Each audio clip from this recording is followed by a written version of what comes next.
सुबह का समय पंछियों की हल्की चहचहाट के बीच एक झोपड़ी का दरवाजा खुला था। अंदर सीताराम अपने बिस्तर से उठता है।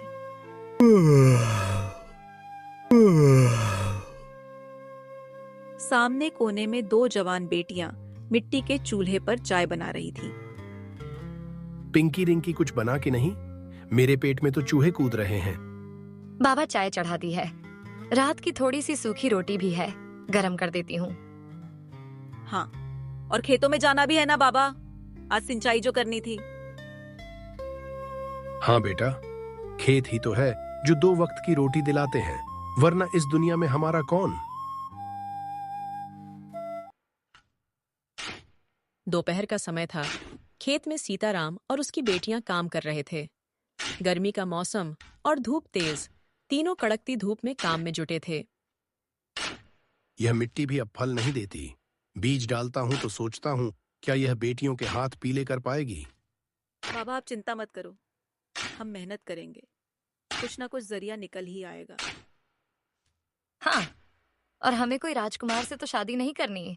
एक अच्छा इंसान मिल जाए जो मेहनती हो, बस वही काफी है। बेटी, तुम दोनों ही तो मेरी जिंदगी हो।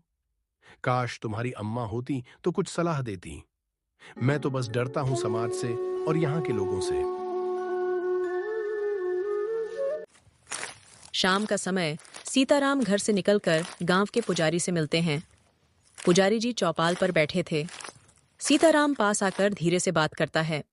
पंडित जी, आप तो सब जानते हैं, मेरी बेटियां अब शादी लायक हैं। कोई अच्छा लड़का दिखे तो जरा मेरी ओर भी ध्यान दीजिएगा। सीताराम, जमाना बदल गया है। अब लोग दहेज देखते हैं, जमीन जायदाद पूछते हैं। तुम्हारे पास है क्या? पंडित जी, मेरे पास तो बस 2 बीघा जमीन है और मेरी 2 बेटी जो मेरे लिए अनमोल रत्न है। अच्छा ठीक, देखता हूं।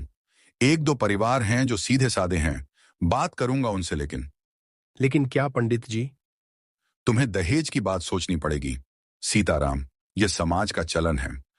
पंडित जी, मेरे पास देने को कुछ नहीं, बस अपनी बेटियां ही हैं। रात का समय दोनों बहनें एक कोने में बैठी थीं, जहां टूटी दीवार से चांद की रोशनी छन कर आ रही थी। दोनों बहनें एक दूसरे को देखकर रोती हैं। दीदी बाबा रोज रोते हैं और हम कुछ नहीं कर पा रहे।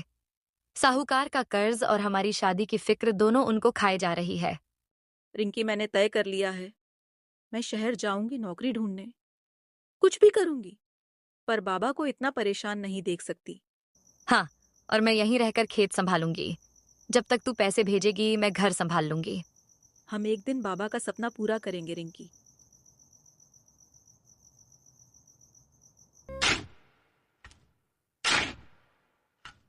अगली सुबह सीताराम अकेला खेत पर काम कर रहा था।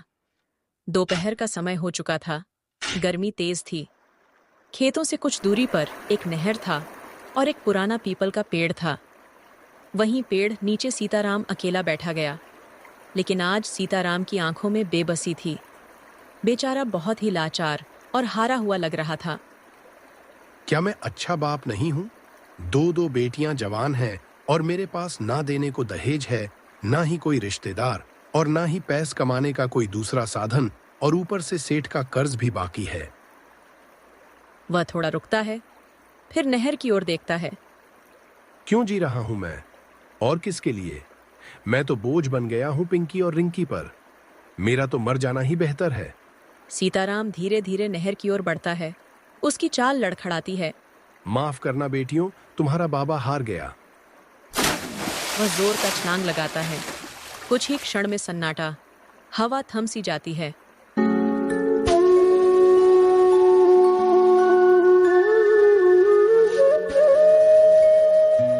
उसी समय रास्ते से एक मछुआरा हरी वहां मछली पकड़ने के लिए आता है। तभी उसकी नजर नहर में सीताराम की ओर जाती है। अरे बाप रे, ये तो सीताराम है। हरी जल्दी से टोकरी फेंककर किसी तरह सीताराम को नहर से निकलता है। हे भगवान, इसकी तो धड़कन रुक चुकी है, यह तो मर गया। हरी जल्दी से चिल्लाता हुआ गांव की ओर भागता है। गांव वालों, अरे कोई है, सीताराम ने खुदकुशी कर ली है। कुछ देर बाद सीताराम के घर गांव वाले इकट्ठा हो गए। सीताराम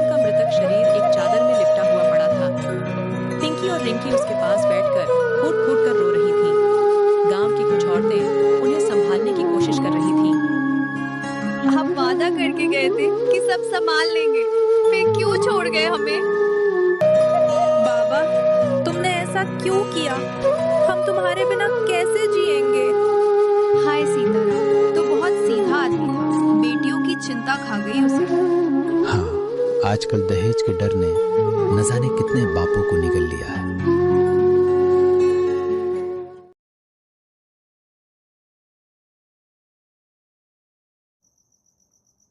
रात का समय। झोपड़ी में काफी अंधेरा था। पास में एक दीपक जल रहा था। दोनों बहनों के सामने सूखी रोटी रखी थी। अब तू ही है मेरा सहारा रिंकी। हाँ, और तू मेरा। अब बाबा की चिता के साथ हमारा डर जल चुका है। अब सिर्फ एक मकसद है, अपने पैरों पर खड़ा होना। हाँ, हम बाबा के सपने को अधूरा नहीं छोड़ेंगे। अब जो होगा हम दोनों साथ मिलकर करेंगे।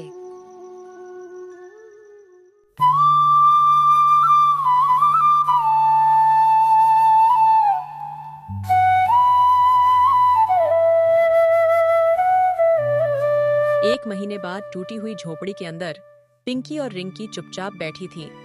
रिंकी, 1 महीना हो गया बाबा को गए। अब ऐसा लगता है जैसे सब कुछ थम सा गया हो। हाँ दीदी, ना कोई काम मिला ना कोई सहारा।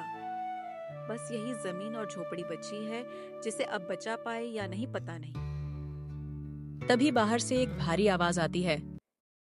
पिंकी, रिंकी, ओ दोनों बहनों बाहर आओ। पिंकी और रिंकी जल्दी से बाहर आती हैं। सामने लंबा चौड़ा मोटा ताजा सेठ सोहनलाल खड़ा था। पीछे उसका नौकर लाठी थामे हुए था। सोहनलाल की आंखों में लालच और चालाकी साफ झलक रही थी। सेठ जी, प्रणाम। प्रणाम नमस्ते बाद में करना। तुम्हारे बाप सीताराम ने अपनी औरत की बीमारी के इलाज के लिए मुझसे कर्ज लिया था। अब वो मर गया तो कर्ज तुम दोनों को चुकाना होगा। सेठ जी, अभी तो हमारे पास खाने तक को कुछ नहीं है। आप थोड़ा समय दे दीजिए। समय? ये मेरी रकम है, कोई दया नहीं है। अगर हफ्ते भर में पैसे नहीं दिए तो ये जमीन और झोपड़ी मेरी हो जाएगी। दस्तखत करवाने की जरूरत नहीं, सब पहले से लिखा जा चुका है। सेठ जी, यह जमीन बाबा की जान थी। कम से कम कुछ तो रहम कीजिए। रहम अब मैं नहीं करता। 7 दिन है तुम्हारे पास, या पैसे दो या अपना घर खाली करो। सेठ घमंडी अंदाज में वहां से चला जाता है। दोनों बहनें अवाक खड़ी रह जाती हैं।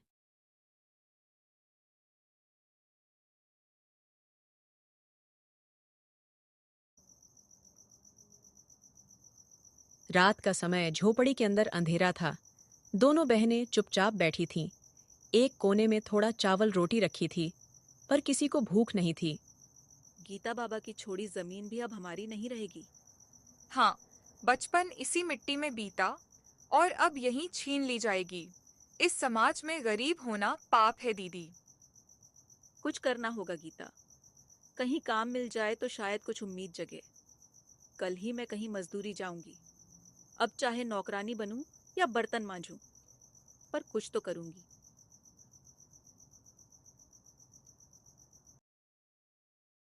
इसके बाद रिंकी घर का काम करती और पिंकी गांव में ही अमीर लोगों के यहाँ काम करने लगी। इस तरह पूरा हफ्ता बीत गया। 7 दिन बाद सेठ सोहनलाल फिर आया। इस बार उसके साथ 2 आदमी और थे, एक नौकर और एक पटवारी। पिंकी काम करने गई हुई थी, जिस वजह से रिंकी अकेली थी। ए लड़की, तुम्हारा समय पूरा हुआ। कहाँ है मेरे पैसे? सेठ जी, मेरी बहन काम करने गई है, कुछ पैसे लाती होगी। बकवास बंद कर। अब यह जमीन और झोपड़ी मेरी है। पटवारी जी, कागज तैयार है?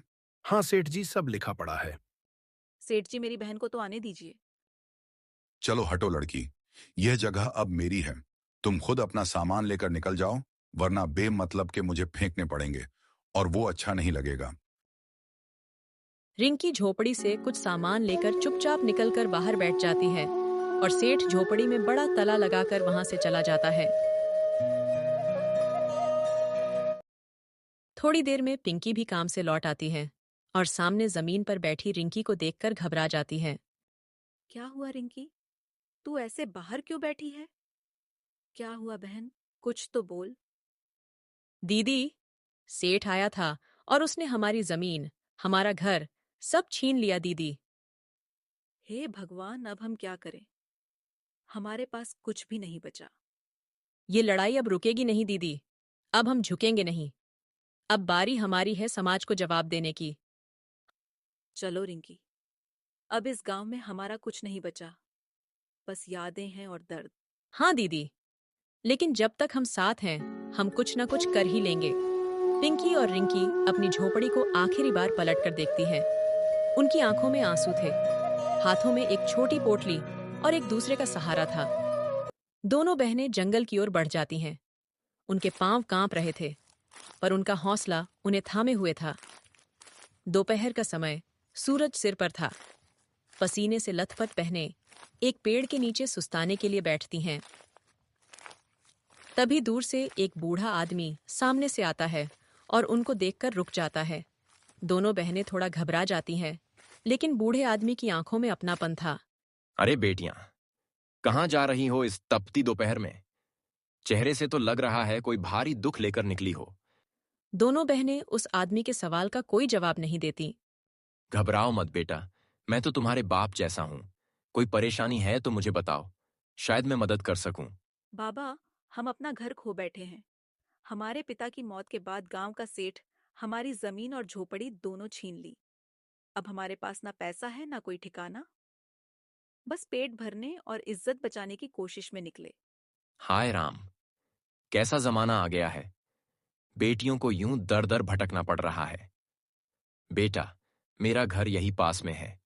तुम चाहो तो मेरे घर चल सकती हो। मेरे घर में बस मैं और मेरी पत्नी रहते हैं। लेकिन बाबा, हम किसी पर बोझ नहीं बनाना चाहते। हम कुछ काम करके इज्जत के साथ जीना चाहते हैं। हाँ हाँ, काम भी कर लेना। पहले सर पर कोई छत जरूरी है बेटा, वरना इस कलयुग में दरिंदों की कमी नहीं जो तुम जैसी मासूम को नोचने की तलाश में फिरते हैं। हाँ बाबा, आप बिल्कुल ठीक बोल रहे हैं।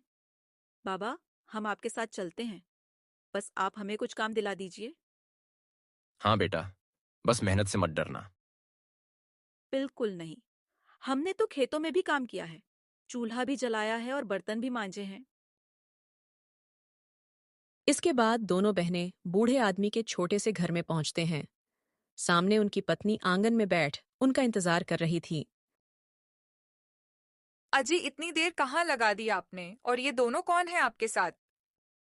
सुमित्रा, अंदर चलो, सब बताता हूं। सुमित्रा उन्हें भीतर ले जाती है। एक साधारण सा घर, लेकिन अपनापन भरा हुआ। बूढ़ा आदमी, जिसका नाम हरदेव था, गांव का रिटायर्ड मास्टर थे।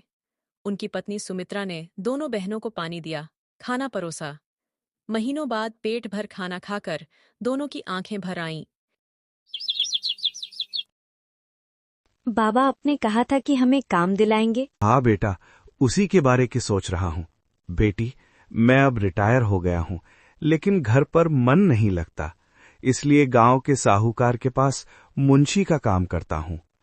अगर तुम कुछ पढ़ी लिखी हो तो मेरे साथ चलो, वहां एक कर्मचारी की जरूरत है। बाबा, मैं तो ज्यादा पढ़ी लिखी नहीं हूँ, बस 8वीं तक पढ़ी हूँ, लेकिन रिंकी पढ़ाई में बहुत तेज है। उसने 12वीं तक पढ़ाई की है और हिसाब किताब की बहुत तेज भी है। आप उसे वहाँ नौकरी पर रखवा दीजिए और मेरे लिए कोई और काम देख लीजिए। ये तो बहुत अच्छी बात है बेटा कि रिंकी इतनी होशियार है। मैं आज ही रिंकी को लेकर साहूकार के पास जाता हूँ। हरदेव रिंकी को लेकर साहूकार के पास जाते हैं। सेठ जी, ये रिंकी है, मेरे भाई की बेटी, बड़ी होशियार है। आप बोल रहे थे ना कि एक कर्मचारी की जरूरत है। अगर आप इसे काम पर रख लेते तो बड़ी मेहरबानी होती। हाँ मुनीम जी, आप बोल रहे हैं कि होशियार है तो काम पर रख लीजिए और सारा काम समझा दीजिए। मालिक, आपका बहुत बहुत शुक्रिया। हरदेव जी रिंकी को सारा काम समझा देते हैं। रिंकी नौकरी पाकर बड़ी खुश होती है। इधर पिंकी को काकी गांव की औरतों के पास ले जाती हैं, जो पापड़ बनाने का काम करती हैं। बेटा, ये औरतें घर पर ही मिलकर पापड़ बनाती हैं और बाजार में बेचती हैं। तू भी सीख ले, अगर तुझे इन सब कामों में मन लगता है तो। हाँ अम्मा, मुझे तो इन सब कामों में ही मन लगता है, मैं जरूर सीखूंगी। पिंकी औरतों के साथ मिलकर पापड़ बनाना सीखने लगती हैं। शाम को दोनों बहनें एक दूसरे से मिलती हैं और दोनों की खुशी का ठिकाना नहीं था। दीदी, मुझे काम मिल गया और सारा काम भी काका ने बहुत अच्छे से समझा दिया। रिंकी, मुझे भी काकी ने गांव की औरतों के साथ पापड़ बनाने के काम में लगवा दिया। ये तो बहुत अच्छी बात है दीदी, अब हम दोनों बाबा की जमीन भी छुड़वा लेंगे। हाँ रिंकी, और ये सब सिर्फ काका और काकी की वजह से हुआ है। हम दोनों आपका ये आभार कभी नहीं भूल सकते काका। हमें नए जीवन के साथ साथ माँ बाप भी मिल गए। बेटा, अभी तो तुम दोनों को बहुत आगे जाना है, बस दोनों बहुत मेहनत करो। अब दोनों बहनें काम पर जाने लगी और बहुत मेहनत करने लगी। पिंकी अब बहुत अच्छे पापड़ बनाने लगी और रिंकी के काम से सेठ भी बहुत खुश था। और एक दिन, सुनिए जी, मुझे ये रिंकी बहुत पसंद है। हाँ, लड़की तो बहुत होशियार है। मेरे मन में एक बात है। कैसी बात? मुझे ये लड़की अपने रमन के लिए बहुत सही लग रही है। सुंदर, सुशील और संस्कारी भी है। हाँ, और होशियार भी। तुमने ये बिल्कुल सही सोचा है। मैं कल ही मुंशी जी से इस बारे में बात करता हूँ। सेठ जी, आपने मुझे बुलाया? मुंशी जी, आपसे रिंकी के बारे में कुछ बात करनी है। क्या हुआ सेठ जी, उससे कोई गलती हो गई क्या? अरे नहीं नहीं, दरअसल आपको कोई एतराज ना हो तो हम अपने बेटे रमन की शादी रिंकी से करना चाहते हैं। हाँ मुंशी जी, आप जल्द ही उसके माँ बाप को बुलाइए, हमें उनसे भी मिलना है। मालकिन, दरअसल उसके माता पिता का निधन हो चुका है, बस एक बड़ी बहन है, और ये दोनों मेरे भाई की बेटी नहीं है। ये आप क्या बोल रहे हैं? हाँ सेठ जी, दरअसल ये दोनों बहनें अनाथ हैं और मुझे ये दोनों जंगल में मिले थे, तो मैं उनको अपने साथ घर ले आया और मैं ही अब उनका सब कुछ हूँ। अच्छा, ये तो बहुत बुरा हुआ, पर कोई बात नहीं, अब आप ही उनके सब कुछ हो तो फिर आप ही रिश्ता तय करो। हाँ मालकिन, रमन बाबू जैसा लड़का रिंकी को मिल जाए, इससे बड़ी खुशी कुछ नहीं। लेकिन क्या मुंशी जी, अब क्या परेशानी है? सेठ जी, रिंकी और पिंकी दो बहनें हैं और रिंकी पिंकी से छोटी है, और छोटी बहन की शादी पहले हो जाए तो समाज पिंकी में कमियां देखने लगेगा, जबकि वो तो और भी होशियार और सुशील है। अगर आप कुछ दिन रुक जाएं और पिंकी की शादी पहले करने दें तो आप लोगों की बड़ी कृपा होगी। हाँ मुंशी जी, आप तो बिल्कुल ठीक बोल रहे हैं, लेकिन हमें तो रमन की शादी जल्द से जल्द करनी है। आप एक बार सोचिए जरा। ठीक है सेठ जी, मैं आज घर पर बात करता हूँ। हरदेव घर पहुंचते हैं। वो बहुत खुश थे और थोड़ा परेशान भी। क्या हुआ जी, आप बहुत परेशान लग रहे हो? हाँ सुमित्रा, थोड़ी उलझन में हूँ। कैसी उलझन में काका? बेटा, दरअसल सेठ जी और मालकिन को रिंकी बहुत पसंद है और वो अपने इकलौते बेटे से रिंकी की शादी जल्द से जल्द करना चाहते हैं। ये आप क्या बोल रहे हैं काका? ये तो बहुत खुशी की बात है। इसमें क्या परेशानी है बाबा? हाँ जी, ये तो बहुत खुशी की बात है। फिर आप परेशान क्यों हैं? परेशानी की ये बात है कि पिंकी, तेरी शादी से पहले भला मैं रिंकी की शादी कैसे कर सकता हूँ? रिंकी को इतना अच्छा परिवार मिल रहा, वो हमेशा खुश रहेगी। इससे बड़ी बात मेरे लिए कुछ नहीं। आप शादी के लिए हाँ बोल दीजिए। बेटा, अभी तू नहीं समझती, ये समाज बहुत जालिम है। छोटी बहन की शादी पहले हो गई तो लोग तुझमें कोई न कोई कमी ढूंढने लगेंगे। बाबा कोई बात नहीं, मुझे कोई फर्क नहीं पड़ता। नहीं बाबा, बिल्कुल ठीक बोल रहे। और सुन दीदी, तेरी शादी से पहले मैं शादी नहीं करूंगी। तुम सब चुप हो जाओ। और हाँ, पिंकी की शादी पहले होगी। मैंने तो पिंकी के लिए बहुत पहले ही एक लड़का पसंद कर लिया है। सुमित्रा, ये तुम क्या बोल रही हो? कौन है वो लड़का? हमारा बेटा अमित। भला पिंकी से अच्छी बहू हमें मिल सकती है क्या? मैंने तो पिंकी को कब की अपनी बहू स्वीकार कर लिया है, बस आपसे बात करने का मौका नहीं मिला। सुमित्रा, ये तो तुमने बहुत अच्छा फैसला लिया है।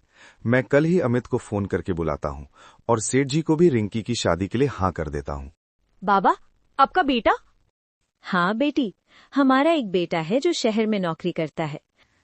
अब दोनों बहनों की शादी एक ही मंडप में होगी। रिंकी और पिंकी दोनों बहुत खुश होती है।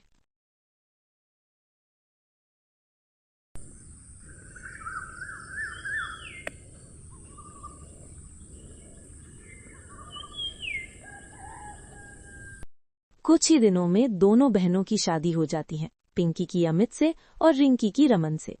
रिंकी का पति रमन शहर में एक बड़ा वकील था। एक दिन रिंकी उसे अपने पिता की जमीन और घर के सारे कागजात दिखाती हैं।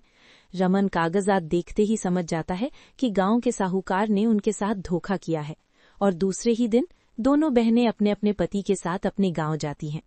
रिंकी और पिंकी को ऐसे बड़े बड़े गाड़ियों से उतरता देख गांव वाले हैरान हो जाते हैं।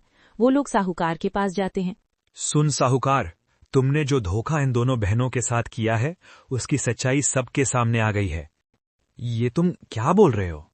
जो बोल रहे बिल्कुल सच है और वो तुझे भी पता है।